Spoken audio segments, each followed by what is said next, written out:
Hey Canucks fans, it's a Canucks game day, and the Canucks are going to have to do it without Tanner Pearson.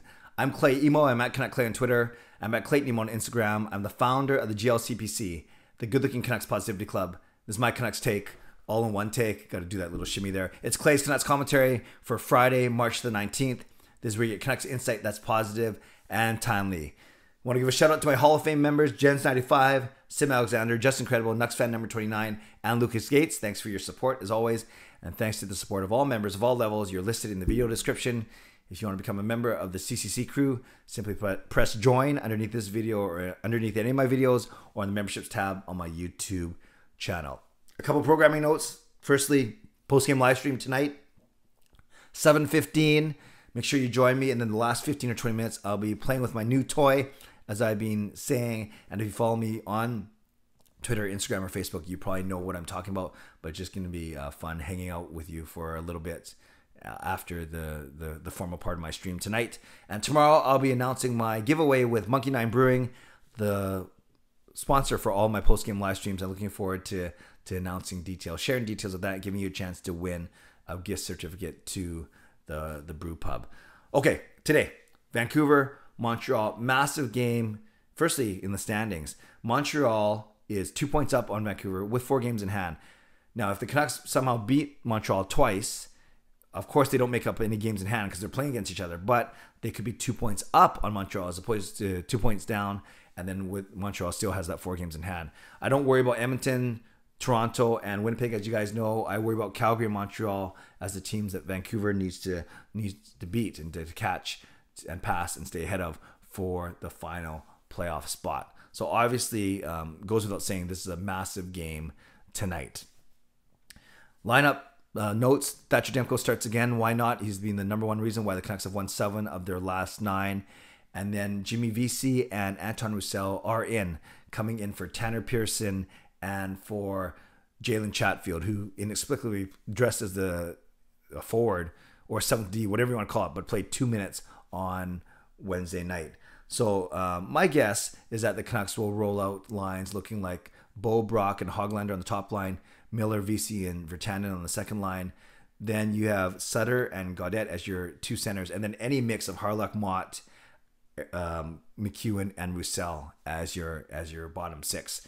And we know, as I mentioned yesterday, that Vesey and Miller have some chemistry. They have a relationship because of and they played with each other from the World Juniors in 2013, won a gold medal, and then a year and a half in New York together. So it's good that there's at least that existing connection already. And I can't wait to see what VC's going to do on the ice, but I'll get to that in a second. Then our blue line will be our regular 6 that we've been rolling out that's been playing so well of Hughes, Hamnick, Edler, Schmidt, and Ben and Myers.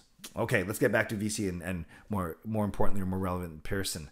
The timing of this is so good, and I hinted at this in my vlog yesterday, but now that we know that Tanner Pearson is going to be out for at least a month, at least 4 weeks, and remember, it's at least. We heard that PD wasn't going to be out for a week. It was going to be at least a week. Now it's 2 weeks going on 3. Could be 4 if he doesn't play in the 2 games at home before the Canucks have their bye week. So regardless, we know that it's not a good injury. We saw Pearson kind of stumble behind the net in the last game and then tried to skate on it in the next period and did not work. So horrible timing, but I'll talk about that in a second. So with Jimmy Vesey, it is a wonderful opportunity for him to get that top 6 opportunity that he craves. He talked about that in his media availability yesterday, and now he's got every opportunity to show what he can do. And even when Pettersson comes back, you'd argue that VC will probably stay in the top 6, depending on how he plays, as opposed to Jake Virtanen. So we'll see. The timing of the actual deal, the signing, the claiming off of waivers for Vancouver was actually very, very fortuitous. Really, really good timing. Now, on the flip side, the ramifications of Pearson's injury. Firstly, it's tough in the Canucks lineup. You know, as streaky as he is, he's still a good middle 6 player, whether you say a low-end second line player or high end third line player, whatever. He was good. He was good good in front of the net, won his fair share of puck battles, and good hockey sense, good composure, all those things that made him has made him a really good player, at least for the Vancouver Canucks. And while VC gets a chance to replace that and to come in and get an opportunity in the top 6, you still miss Pearson's leadership and his Stanley Cup pedigree and his composure, all those kind of things, his experience. Now, in the bigger picture, you got to think of the ramifications from a standpoint of if the Canucks were going to try to trade him, although that's contrary to what Jim Benning said in his press conference 2 weeks ago. If the Canucks were trying to trade him, this is going to make it very difficult from a standpoint of what trade value does he have? Will a team be very weary at bringing him on when he's not even healthy? And then if a team does bring him on, then you still have to worry about quarantine rules, another 2 weeks, blah, blah, blah.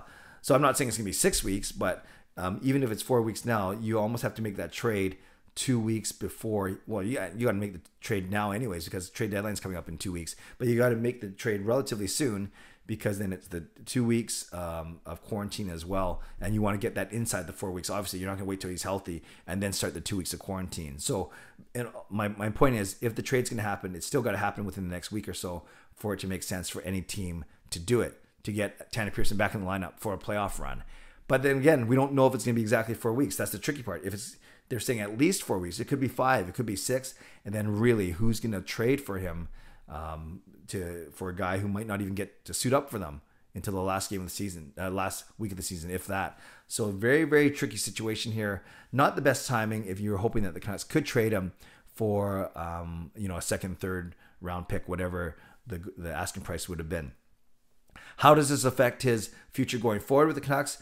Well, if the Canucks cannot trade him, then I don't know if that puts more pressure on Jim Benning to actually sign him, because you don't want to let him walk away for nothing.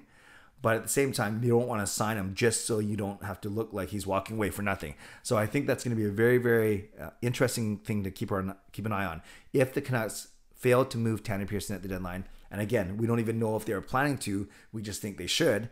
But if they can't, and then what will that mean for him in the offseason? He says he wants to stay here. Does he come back at less than the $3.8 million that he's making now?